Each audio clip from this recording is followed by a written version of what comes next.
Welcome, Dynasty Theory listeners. Here tonight, it's FF Coach Dan and Dino MC. We are missing our boy, the Bauer Club. He is being a responsible human being tonight. He's got some dad responsibilities. Every once in a while, we have that. So Mitch and I, we got broad shoulders. We're ready to carry the weight tonight. A proud member of DLF and proud partner of DynastyDaddy.com. Mitch, man, how's it going? It's going good. This week at work's been insane, but it just went off this past weekend to where fantasy was good, but it wasn't great, but the games were very good. I loved watching all the games. I actually got the Sunday ticket this year because it's on YouTube. I'm loving the 4-box thing that they have on there. So I actually watched a ton of football, lots of good football, some not very good fantasy stuff going on. But besides that, dude, I'm just happy to be here. Hey, man, we're happy to have you here. And I think I can relate. You and I are on the same, dad, watching our boys play football and running that parent schedule like a lot of our listeners are, and grinding with the work, but then also grinding with the Dynasty streets, and don't tell John, DFS streets as well. So we are just all in on fantasy football. Mitch had a good DFS week. It was a great week, man. Little extra spending cash, which is always good. And you're right, man. The Dynasty games this weekend, I don't know how your team's fared. I was I play just under 500 ball, I felt this week. Same. But you learn a lot in week one. Mm-hmm. I think, week one always historically is the most, unpredictable. Some things we kind of foresee come to fruition, but then there's also a lot of surprises. And the one thing we really want to know is, hey, what's the usage, man? How are the teams using these players? Some offensive coordinators are a little more predictable, but there's a lot of changes in the offseason. And I think you're sharing a little bit of John's work in the Patreon with some weekly usage data. What do you identify there, Mr. Sorensen? It's huge. So John puts a ton of work into this, but pretty much any positional player you want to know, and you want to know their stats immediately without having to go to 3 different sites, John has it all on here. As far as I can look up Jamar Chase right now, his route participation, his slot rate, his wide rate, inline rate, air yards, ADOT, yards after catch. I mean, it just goes on. And that's for every skill player in the league. So tight ends, running backs, all that stuff. So John puts a ton of work into this. So we just want to make sure to shout out. And, he uses this a lot to identify trends to where maybe someone had a big pop-off game, but maybe he only had 40% route participation or anything like that. So John's able to find it really quickly in these. And I know I think it's in the Patreon. So I think it's a huge addition that he's adding to it right now. Yeah, subscribers. I mean, that's a big benefit for you. And we're going to get into some players today and break them down. Mm-hmm. A little bit of my process, Mitch, is, I love watching the games on Sunday. You mentioned YouTube TV, and I had all 8 games on at 1 o'clock and just soaking in every highlight and every play and taking notes as we go. But that's the early work here. I've got some notes of some guys that I'm going to get into later as far as my risers and fallers from week 1. We don't want to overreact. But as this week goes along, I'll be looking at that usage report and saying, okay, what am I overreacting to myself? Hey, did they get a lot of volume? How was the team using them? Or, okay, hey, I might have saw something good, but they didn't really get too many snaps. So we've got to be able to break that down and get ready for week 2. But tonight we are kicking off with the big news. We were all amped last night. We're all on the Hard Knocks high, the New York Jets bandwagon a little bit. Great game versus the Bills. And, man, right away, poor Aaron Rodgers with an Achilles injury. I mean, we saw our Discord and our group chats is blowing up at that point as a lot of seasons kind of were down the tubes. Man, what's your take on the Aaron Rodgers situation? Dude, it's tough because I was really excited for him and Garrett Wilson going into the season. I was very high on Garrett Wilson with all my underdog drafts and everything. But, it's football and this stuff happens and it sucks. And so we just have to look at it and go from there. But with Aaron Rodgers right now, I do think he's actually going to come back next season. I think this is going to be decent motivation for him to go through everything and get ready again for next year. But the problem is his value right now. I don't think you can move him because I don't think you can really get anything for him. And if someone's okay, I'm taking this year, I'm looking for an injured player. They're not looking for Aaron Rodgers, who's going to be 40 next year. So I think the amount of teams who are willing to trade for him right now are just so slim that moving him off your team might not even be worth it. Yeah, I mean, we saw a little bit this offseason with maybe Matthew Stafford, for an example, who, man, there was just no market there for him. And it's just because we didn't know. And we knew he was playing this year, but he's up there in age. We didn't know what was happening. And he actually looked really good in week 1. And I'll talk about him a little bit later. But here you are in that situation with Aaron Rodgers, which is kind of even uglier there, coming out, an Achilles is a serious injury. That's not easy to rehab and recover from when you're younger, never mind when you're, in that 40 club. So Aaron Rodgers has got a lot of work to do. I do agree with you, though. I think he will come back. I think he will. No one wants to end their career on that note. So, I think he'll work really hard to come back. And if you have him, keep him, wait for next year. But the challenge, Mitch, is if you do have him this year and he was your one of only 2 quarterbacks in a super flex dynasty, you're behind the 8 ball now because you got to make some decisions. Do you trade? You've got to get 2 quarterbacks really to compete in super flex. Do you punt and it's time to rebuild already? The season hasn't even started. How do you handle that? Dude, it's hard because honestly, I think if I have Rodgers on my team, I would be pretty confident in it competing, right? And if I only have 2 quarterbacks, I would hope the rest of my team's pretty sound if that's the kind of quarterbacks I'm going into the season with.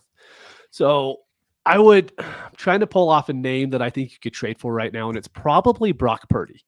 He's coming off that pretty good game against the Steelers, but it didn't light up the fantasy scoreboard, right? It was just a good week for him. So I think if I'm going out, that's the kind of guy I'm willing to get right now because it's going to take pieces of your roster to go out and trade for this other quarterback. You already lost Rodgers. What happens if you go out and trade for another one that ends up getting injured? Now you've already given up pieces for the future to try to compete this year, and you can't because you have another injury. So I just think you have to be very selective with moves like this to make sure that you're not over leveraging your future seasons just to try to win this year. And sometimes a 1-week injury can just derail your season. Yeah, Purdy's a good example there. He's on my riser list for this weekend. There was just a little doubt I had that kind of crept in, but that doubt really did go away based on his performance. What quarterbacks could you get without mortgaging your future too much? You scour those rosters in your league, and there are teams that kind of get a little greedy with quarterbacks. You find a team that has 3, 4, 5 for whatever reason, and see what you could bargain for. So I definitely agree with that. I hate to see anybody punt when we haven't even gotten to week 2 of the NFL season, but you're going to have to be aggressive this week for sure. And then Zach Wilson's there, man. Now I've been seeing a little bit teams trying to trade Zach Wilson. I have him in one league, and I offered to trade him. I wasn't as greedy as some of those offers because I saw some people kicking Aaron Rodgers owners in the shins and wanting a first for Zach Wilson. When you watch that game last night, it was really slow going there for Zach Wilson. You mentioned Garrett Wilson. He's a little frustrated, open. Zach's not seeing him. He flashed a little bit as Zach Wilson settled in there. He definitely showed his athleticism. But I am concerned, how conservative do the Jets go? Do they let this kid kind of loose a little bit after this year? The way you're shaking your head, you look like the Jets coaches last night. They weren't letting them loose. They were being very cautious. And they've got a great defense. But if you could get Wilson cheap, I'm trying to get a 2nd-round pick for him. I'd be happy with a 2nd-round pick for my Zach Wilson share if I could get that. I don't know if I could get that. I agree. I think that's a fair asking price. And the problem is, like you said, the team's really good, so they're probably not going to ask a lot of him. I mean, we saw a lot of that this weekend with teams to where in Atlanta, they're not asking Desmond Ridder to do anything because they believe their team's good enough to compete with him, just doing a adequate job as a quarterback in the NFL. And I think that's kind of all the Jets are hoping. If they could just get below average play from Zach Wilson this year, they could at least be close to a playoff contender in the AFC. Yeah, I was holding my Zach Wilson share when Rodgers was, expecting him for the full season. I didn't have any Rodgers shares because it's the one time where being age just kind of came in handy there. But the hope was Zach Wilson would have a whole year, maybe even 2 seasons under Aaron Rodgers to really develop. And then when his time came, he could be a solid NFL quarterback. Unfortunately, that time came very soon. So it is decision time. We got a question here. Ben Hartley. So in San Francisco, what's Wilson's Super worth? Flex. I know. I went to Superflex. San Francisco first too. Yeah. I see you have my mind there from the Purdy and Superflex. What is Wilson's worth in terms of pick value? And then if he's available on waivers, what are you willing to pay for him? What percentage? I think we talked about pick value. I think you and I agreed on a second round is very fair value either way, whether you're selling or buying. Percentage of fab. I mean, you got a starting quarterback on fab who's probably going to be there for the year. I might spend all my fab if I only have one quarterback. Every penny. This is one to where you try to trade for a little bit of extra fab. This is like one of the case to where it's like, drop all the fab that you have. Because if you could even trade him for a second in the future, I mean, that's money in the bank right there. Superflex, I'm not really seeing him on waivers, and I'm in a lot of leagues. So I think, Ben, if you are seeing him, man, spend it all, because not only shouldn't he shouldn't even be there. Yep. So, all right, that's a lot of Jets quarterback talk, man. Hey, Garrett Wilson owners, hang in there. The dude's an elite, stud. Don't give up on him by any means. The Jets will find ways to get him the ball, I'm sure, man. But speaking of just like gut wrenching injuries, we go one to another from quarterback to running back. J.K. Dobbins, man, I had him in DFS a lot. He was under 5% owned. I had a couple Dynasty shares. I was really hopeful for him this year, thinking this guy's ready to catch a break. He looked good, and then boom, there came the injury, done for the year. Another Achilles, right? Was it Achilles with him? It was Achilles, yeah. Well. It just sucks, because with Aaron Rodgers, you could be like, he'll come back next year and he'll be good. J.K. Dobbins doesn't have a contract next year, right? So he's coming back. No team is going to go out and sign him. He's going to be one of these August pre-training camp signings that'll happen, and hopefully he can make an NFL team. I mean, going from starting for the Ravens week 1 to hopefully being on an NFL team next season is kind of his range of outcomes right now. And it just sucks. I feel so bad for the dude because, I mean, you want to talk about him value-wise, he's closer. I said this in the Discord chat when it happened, that he's closer to being on waiver wires than he's closer to being worth a fourth in any league. And if you offer me Justice Hill right now for him, I'll take Justice Hill, because I think Justice Hill is going to give me points this year and probably be on a team next year. And you just don't know if that's the case with J.K. Dobbins. Man, that's a hard truth, Mitch, and I think you're right. I mean, we've seen this again with the Javonte Williams and these other guys with knee injuries, and it's a struggle. This isn't one that it's a lot harder to be patient here. In his running backs, as those leg injuries kind of stack up and mount, and now he doesn't have a contract. We see the running back market. You're really in a tough place. So Justice Hill, as we look at that Ravens running back situation, now it's a little bit of a three-headed monster again. Melvin Gordon signs, Gus Edwards is there. So this could go a lot of different ways, but there's going to be touchdowns there. It's definitely a flex option. If you really need help at the running back position, I could see that. Now, if you've got some running back depth, I don't know, but you're probably sitting on him for a year. And waiting and seeing. Yeah, without a doubt. I mean, he's going to be the guy to where you cannot move him off your roster when it comes to draft time, because he's not going to be on a team at that point. And then there's guys like Greg in here who just posted he has 37% shares of Dobbins. That's something I would do, Greg. When I'm in on a guy, I'm in on him with a lot of high percentage, and that's great until these injuries happen, and then you're scrambling, and depending on the injury that is tough to move. So that's going to be a lot of roster management and case-by-case basis what you could do with JK. Melvin Gordon, if he's out there on your waivers, go after him. I think he's going to be a big part of the rotation. They said they don't want to sign anybody else. I think it's just a matter of who starts. Justice Hill was kind of the hot hand there. Gus had really good usage with Justice Hill. Yes. And then I think Melvin slides in and see what happens. Snipes them all on the touchdowns all week. But while we're on the Ravens, I want to ask you about Zay Flowers. All offseason, I was saying, I love this offense. I don't know which wide receiver I should like. I was half the time I'm like, oh, Odell could come back. Then I got off that pretty quickly. I'm like, well, maybe it's Bateman. Maybe it's Zay Flowers. Maybe it's Mark Andrews. So we know Mark Andrews is going to come back. He's going to be okay. But I'm really thinking this Zay Flowers. If anyone doesn't know, he had 10 targets and 9 receptions for 78 yards this past week. So he was the guy for the Ravens. I'm pretty much buying into the fact that that's going to be pretty sticky throughout the rest of the season, because they were using him like designing plays in the running game for him as well. Are you kind of in the same boat? Yeah, he just popped off the screen. Like he just looked electric. So that's where the coach in me comes into fantasy football, Mitch. And as I watch games on Sunday, I'm like, who pops off the screen amongst 22 studs on a field? He just looked different. He looked fast. He looked electric.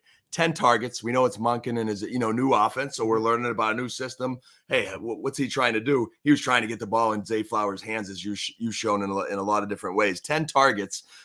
That's a lot of volume. Now we know Mark Andrews is going to come back. So are you necessarily going to get 10 targets every game? No, but Zay Flowers is the kind of guy. Yeah, he was 9 for 78. He could be 4 for 120 in another game. So I think you're going to get steady production with some splash games along the way. I still like Rashad Bateman. I don't know. That might just be holding on to with some hopes, but he's just so young, and if he's healthy, but this offense wasn't completely clicking either, though. Like they struggled a little bit until the Texans wore out kind of in the second half. Third quarter, Baltimore finally broke them down. That's when Dobbins got hurt, and I was like throwing stuff at my TV because Justice Hill robbed his touchdowns, right then and there. But Flowers, yes, love him, buy him, get him, don't trade him. I think they're going to be their number one wide receiver or 1B when Mark Andrews comes back. Mark Andrews has always been his guy. So we'll see how that offense evolves. But speaking of receivers, Mitch, man, the Rams, there's this guy named Puka. Puka, Tutu, what do you want? Like I knew he did good, but it didn't click in my head that he had the 15 targets because I watched that whole game and it didn't like click that he's had that many targets, right? So I go into the Discord yesterday and everyone's like, what are you trading for Puka? Is it sell high on Puka, buy low on Puka? And like people are going nuts. And I'm like, what did I miss? I look it up. I'm like, oh, dude had really good. Like, dude's awesome. And the best part is he was the guy I was picking up in the 4th round of every single draft this season. So I have a very high rostership of him, but this is the kind of guy that's going to end up being sticky too, because when Kupp comes back, Puka and Kupp play completely different roles in that offense. Sure, they're wide receivers, but it's completely two different things. So I love buying Puka right now, and I'm willing to pay. If I could get him for a second, I will pay a second for him in almost every single league. Yeah, I think he's definitely second pick worthy there. I'm trying to see who the Rams are going to be home versus San Francisco this week. So that's going to be a great game to watch. That's a tough defense there. But this Rams team's very interested. Now I was a little disappointed with Seattle's showing, getting romped 30-13 there in Seattle, which is not an easy place to play. But Matthew Stafford was 24 for 38 for 334 yards. He looked like the Super Bowl quarterback, Matthew Stafford. That ball was zipping out. Puka had 119 yards. Atwell had 119 yards. And I'm going to say, like, Tutu Atwell, I know it's kind of funny and he's small. And, obviously Cooper Kupp's going to come back and he's going to be the man. I think Puka had that Cooper Kupp role in that game. But Atwell could get deep, man. And he is fast, runs good routes. They've got a 3-receiver combo there. That's really good. If this offensive line can continue to hold up, and they're going to get their true test in San Francisco this week, they've got a team there, man. And they ran the ball. They were balanced. Not necessarily for, Akers was only like 22 carries, 29 yards, so he wasn't too effective. But Kyren Williams kind of stole the show. And I know Kyron's not on our list. I'm glad you brought him up. He's on my riser list, Mitch. I'm really thinking this guy is a good football player. They wanted him last year. We were hearing the buzz that they were going to go with him, and then he got injured.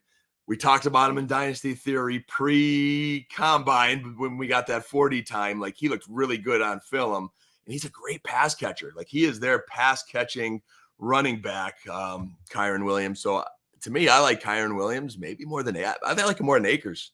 I think that's completely fair. Yeah, I mean, he was on the field more than Akers, and it's not like it was a game script thing to where, oh, hey, they were behind, they put Kyren on the field. Kyren was just the better running back for him, so he got more play. And if that's what's going to happen, we kind of know Cam Akers. Cam Akers is kind of like Najee Harris to where he just needs that volume. We like him because he's going to get all the volume. He's not out there to catch the ball. So, I mean, if he doesn't get that 20 carries a game, I'm completely out on him. I mean, 2 weeks ago, I was saying I was super happy. I love where his value's at. Right now, I hate how much Cam Akers I have. I should just have Kyren Williams instead, which would have cost a third of the price 2 weeks ago. Yeah, that's the big price difference there is huge. I was able to get one Kyron Williams share before week 1. I wish I was more aggressive. You know, I was starting to hear those reports, pass catching, looking at their situation. But he's a very obtainable back. Like if you could get Kyron Williams, I would be aggressive and get him on your roster. I don't think it, like Akers Mitch, even though he's like, less attractive and you described that well, he still has a role in this offense. It's still a 1-2 punch. So I think you can still use him.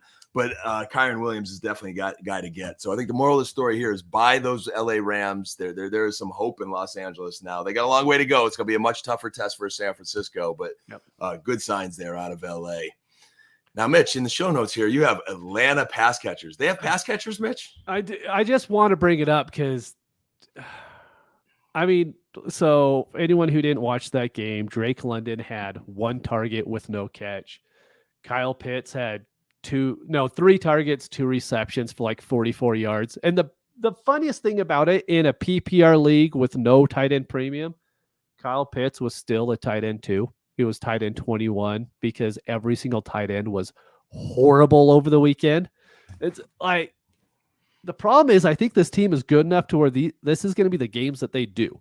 They're going to have a very low percentage of plays because they're going to play slow, but they're going to be in games. And then there's going to be a game to where London might have 5 catches, but that's like his ceiling. There is no 8 catch game that's going to happen for him this year unless something drastically changes on that team. And I just don't foresee it happening. So like, I'm okay holding on to London right now.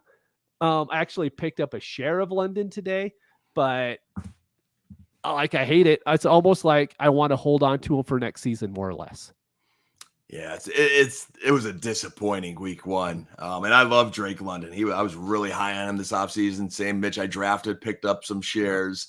But like 1 target, no catches. Like you can't have that out of a starting wide receiver in Dynasty and in any fantasy format. I think it's going to be matchup specific. I think you're really going to have to play the matchups with Drake London, which stinks. We want matchup proof guys in our starting lineup. Hopefully Desmond Ridder will evolve and they will find ways to get Drake London involved. But if it's like a tough corner matchup on a week, I'm finding someone else to start. Kyle Pitts, I think just by default, you're always going to want him. A 2 for 44 game in tight end land, I hate to say it, isn't horrible, Take those. These backs are definitely going to be involved. Bijan in the passing game. Bijan looked incredible. This, 6 catches, 27 yards, and a receiving touchdown. That makes his day. Forget the rushing, and he still had 10 for 56. They have a good O-line. They have a good run tack. I think Atlanta kind of showed their hand, and I just disappointed Desmond Ridder. I was hoping for more than we got out of him on week 1. So do you have some risers to still talk about?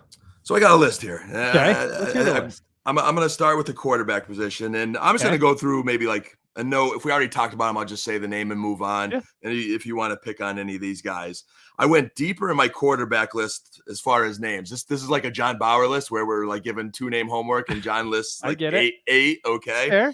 But we know the state of the quarterback position. And I think in our off seasons, we spend so much time talking on it because there's just so much movement between drafts, free agency, and so forth. And these quarterbacks are the engine that make these offenses run and guide us in Superflex. So risers and fallers, no specific order. Purdy's a riser. Okay. All those weapons around him, man, against the Steelers defense that we thought that was going to be a tougher game than it was. Purdy looks solid. So I just think you're going to get steady production week in and week out. What we hope Desmond Ridder with all those Atlanta weapons around him is what you get in Brock Purdy. He's not lighting it up like Matthew Stafford and slinging it around the yard. But boy, if you get 2 touchdowns and 250 yards every single week and he protects the football, you got something there. Ridder was a faller for everything we talked about. Tua, man, in Miami, like, I'm wishing I bought more shares of Tua in the offseason because everybody was scared off him because of the health. And the shares I did have, I could not trade them in the offseason because I couldn't get what I wanted. Mitch, he was off the charts in the fantasy world. And I don't think that's not a fluke. That is not a fluke. We saw it last year with Tyreek Hill and Waddle. And we heard Tyreek Hill this offseason saying he's going to get like 2,000 some yards. He backed it up week 1. So, like, Tua guys, I mean, I think if you could buy him and get him at a fair price, go for it. Matthew Stafford's alive again. Jordan Love showed he belonged in the National Football League. I had a feeling watching his film last year at the end of the year when he did get opportunities. He had poise. He had moxie. He looked like he belonged. I think he learned from Aaron Rodgers in his time there. And that was even without Christian Watson. He looked good. Justin Fields, I told everybody on Dynasty Theory before, he cannot throw. He is going to have good fantasy football games this year because the guy is a freak athlete. He is a running back playing quarterback. They've got to run the six-back offense, but there are going to be times, man, it's going to be painful. I have a question for you since you brought him up. I was thinking about this today. You have Justin Fields. You have Anthony Richardson. There we go. I'm guessing you're going to take a Rich over Fields pretty easily, I would guess. My question is, what would you need added to Fields to trade away your Anthony Richardson? Because for me, it would have to be a fair amount because I think A. Rich is everything that we want Justin Fields to be. And he looked legit. Like, they didn't ask him to do a whole bunch with the Colts, this past season going against the Jaguars, but he did enough. And I really, really like what I saw compared to what I saw with Justin Fields being his third year in the league. I'm like, this is the same stuff we saw year one.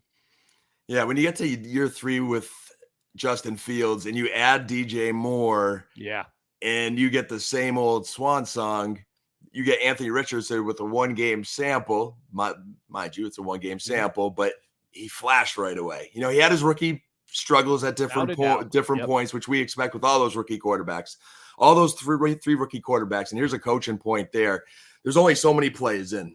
They're scheming around them. There's only so many plays. When you get in those tough games late, you kind of run out of those good plays, and those limitations come up. But he definitely flashed, and there's a lot of room for optimism there in Richardson.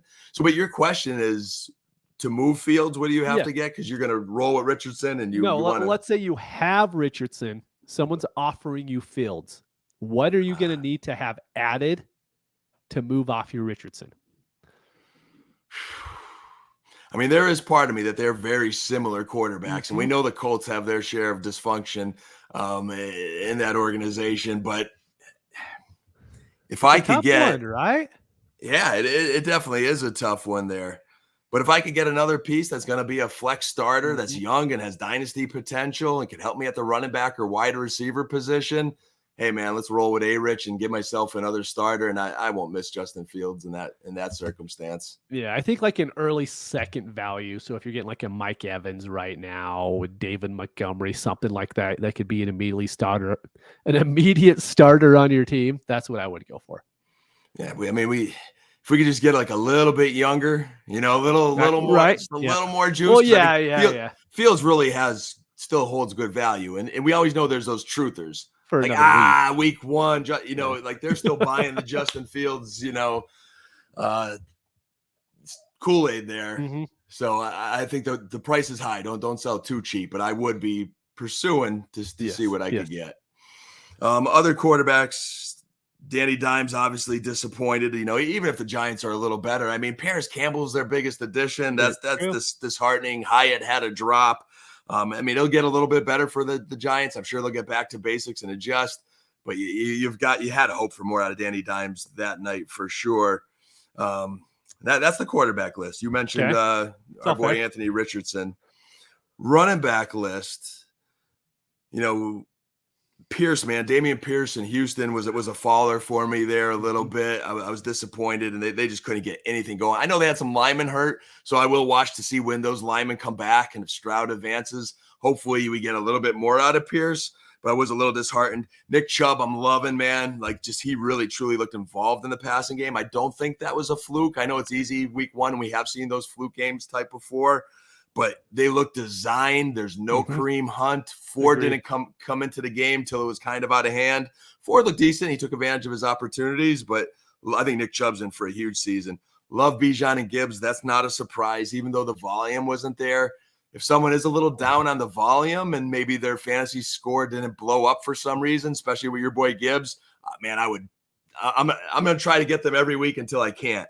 But they looked really good. DeAndre Swift was the biggest faller disappointment for me of the week. He was kind of like on my sleeper list going into the year. when Penny was a healthy scratch, I'm like, Babe, here we go, baby. Yep. I laid added him to a few of my DFS lineups, was kind of seeing where I had him in Dynasty, and like he was just irrelevant. It's just not good. I think it just comes down to like certain situations he's going to be really good, but you can't start him at all on your fantasy teams right now. I think our hope was it was a system thing. Yep. And Philly was, liked him. They liked him in the past. They were going to use him in the passing game. And they didn't use him like that at all. And we saw how he ran in Detroit. You especially did as a Lions fan, where he just wasn't hitting holes and doing what we expected. So, man, like Kenneth Gainwell is your number one running back. As a Cowboys fan, I'm kind of encouraged that Kenneth Gainwell and Boston Scott are their big weapons because they're not running on Dallas, let me tell you. All right. But, hopefully Swift gets a little more involvement, and he always has that breakaway speed, but big disappointment. Tony Pollard was a big plus. I thought he looked awesome in Dallas there. I think he's in for a big season. Not a surprise, but, kind of seeing how they use him and whatnot. Turpin was a little surprised the way Dallas used him as a running back because it wasn't just all Rico Dowdle as a backup. And then James Cook and Breece Hall both looked good in last night's game. I love James Cook. I've been high on him, and he looked the part. The only frustration was Josh Allen trying to do too much. Josh Allen might even be a faller for me that I didn't put on the list. Like, how many years into the league do you have to, stop being Superman, Josh Allen? See, there's a safety out there. Don't force it to Diggs. He had Cook wide open, and I was getting a little frustrated with Josh Allen.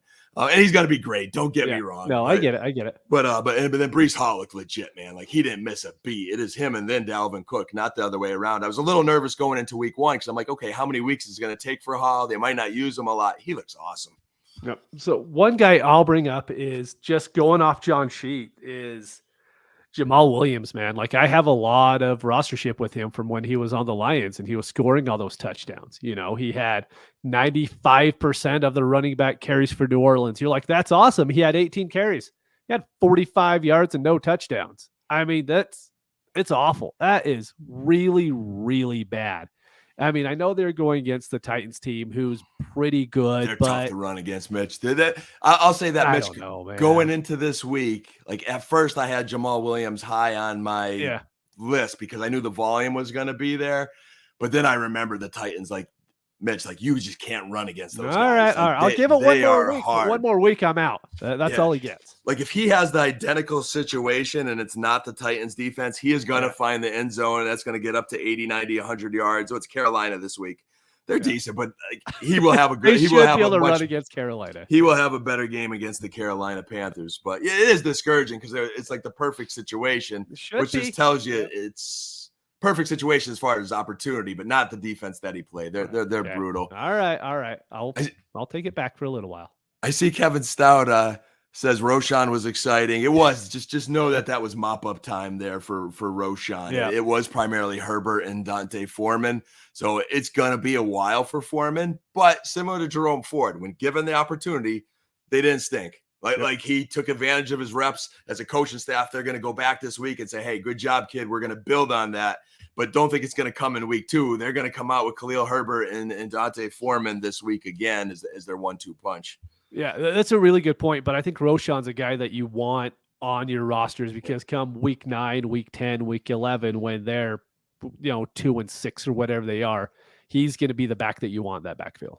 Yeah, and even if they were 6-2, Foreman's going to get banged up at some point. True. That's like it's a long NFL season for running Herbert, backs. to be honest. Yeah, Herbert's not that big. He looked electric when he's healthy. Roll with Herbert. He's so amazing. Like, he's one of my favorite running backs to watch. I don't have him anywhere just because I don't think he can stay healthy for a long time. Yeah, that Bears backfield for me, like, I would want Herbert this year. Just don't put all your eggs in one basket, to your point, Mitch. Yeah. Like, he's not the biggest back, but they're using him smartly. That's why Foreman's in there. Foreman's going to get those bang-em type yards, and Roschon is the long-term bet, as Kevin's mentioned in our chat. As we shift to receiver, we talked about the Rams. I'm buying Puka and Atwell. We said earlier, Puka for a second. I would give a 4th-round pick for Atwell if you get it, or if he's on the free agent wire. Spend some fab. He's going to be a take. I was sad to see Jacoby Myers get concussed, but if you could get him now that he's concussed, hop on him. I watched that game. They used him different in New England. One of the who's that wide receiver guy? He has his own show. He covers wide receivers. I subscribe to him. I'm forgetting. Matt Harmon. Matt's always talked well about Jacoby Myers. And when he does, I know he does a lot of wide receiver homework. I try to kind of follow some of those guys. And man, they were lining him up all over. And he looked like the guy on some plays until he got totally decapitated.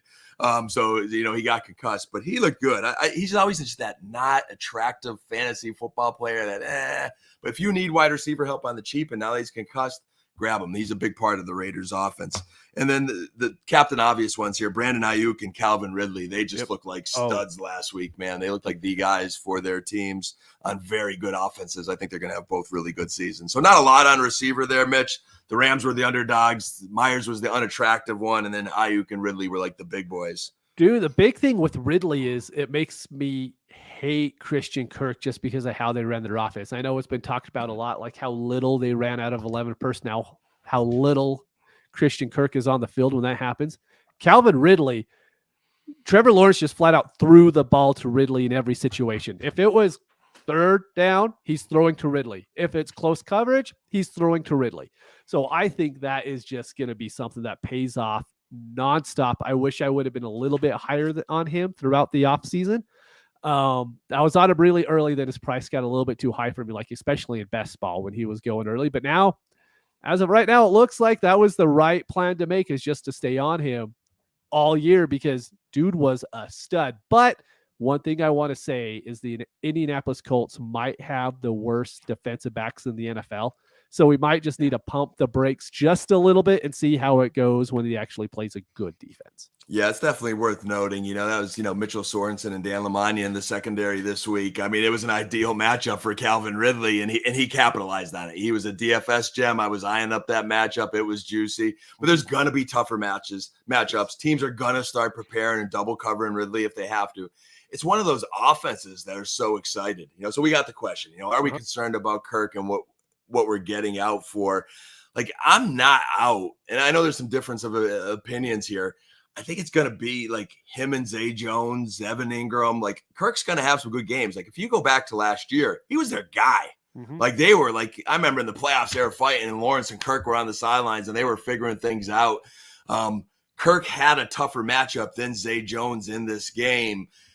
Kirk's going to pop off here and there. Now, is he as attractive as last year? No, but Trevor Lawrence is a stud. The passing volume's there. I think he's good. It's just, what do you need him to be on your dynasty team? If you're anticipating him being one of these number one guys, he's not that anymore. But if you want a good, solid, starter that shouldn't kill you, or a flex play, or a guy to rotate with the bye weeks because you're juggling receivers a little bit, he's a good player. Don't give him away.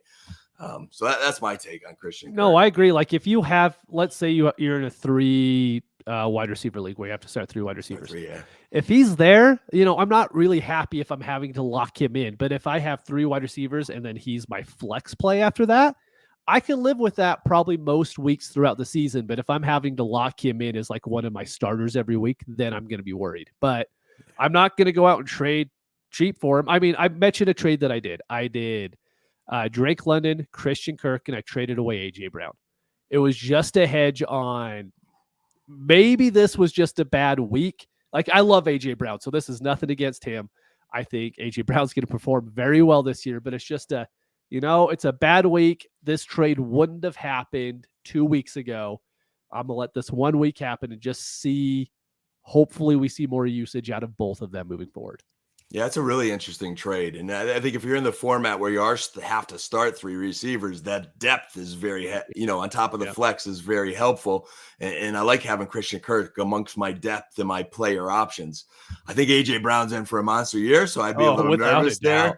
Yeah. Talent-wise, Jake London's in that conversation, but his situation just unfortunately is frustrating Horrible. right now. So do you have any tight ends that are even worth talking about? We'll close on the tight ends, and I would say for Dynasty worth talking about is Luke Musgrave. Mm-hmm. He passed the eye test. I warmed up to him in the offseason and got myself a couple of shares.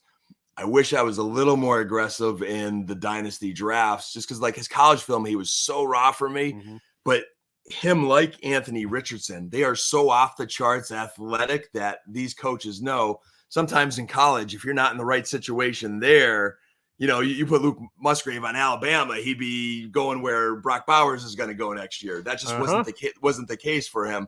But he's a talented dude, man, and so I think he's going to have a real good year with Green Bay. And I was warming up to Hunter Henry as far as that grizzled veteran that maybe, hey, you get a team that's rebuilding, just wants to give a tight end. New England looked decent. They got off to a slow start in the game against the Eagles. Heads up, the Eagles are tough to run against, but they are not tough to pass against. Mac Jones showed he could be in the moment, and he fed Hunter Henry. And I think Hunter Henry's going to have a good season as well. He's going to be so good this year. And then Greg Dulcich's hamstring injury really stinks. Dude, Adam Chapman, he is going to be the play in DFS this week. I guarantee it. He is a blocking tight end, so don't get your hopes up. If you were actually looking at Troutman this week, I would say you're better off with Durham Smythe in Miami, because they actually did target other guys that were no names, whether it's River Craycraft or Braxton Berrios. But Durham Smythe, he was 4 catches and some yards. In the tight end world, that's points. And then wrapping up our tight ends, Greg Wood, I would say to buy Darren Waller, worst possible game script, and he got decent production and strong target share. And Greg, I'll give you and all the Darren Waller owners an extra tip out there. I study DFS, and I'm a homer Dallas Cowboy fan. Yes. The Dallas Cowboys and J-Ron Curse are tight end killers. I will never in my life start a tight end against my Cowboys, because J-Ron Curse is one of the best covered guys ever. And he manned up Darren Waller. So that was a tough game. Darren Waller is going to have a good season. He looked spry. He looked healthy. When Curse wasn't on him, late in the game, mop-up time, he started getting some catches. But if you could buy, the Giants are, and you can't get any lower than they are right now, getting rocked, I would buy Darren Waller, especially with how bad the tight end position is. No, I love all of those, man. So, Mitch, you going to take us home here? Yeah. Is there anything you want to tap out week 2 real quick?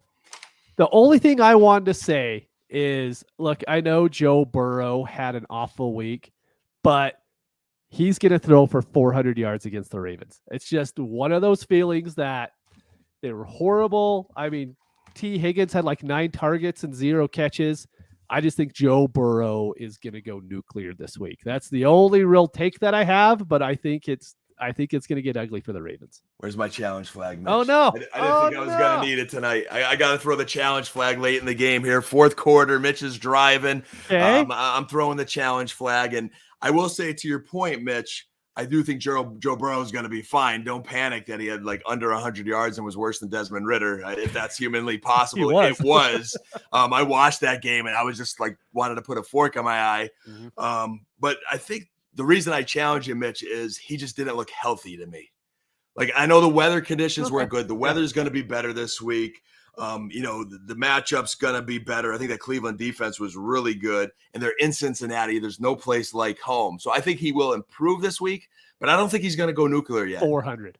Mitch is going 400. I'm going to go about 270. I think they're going to rely heavily on Mixon. It might be a Mixon week.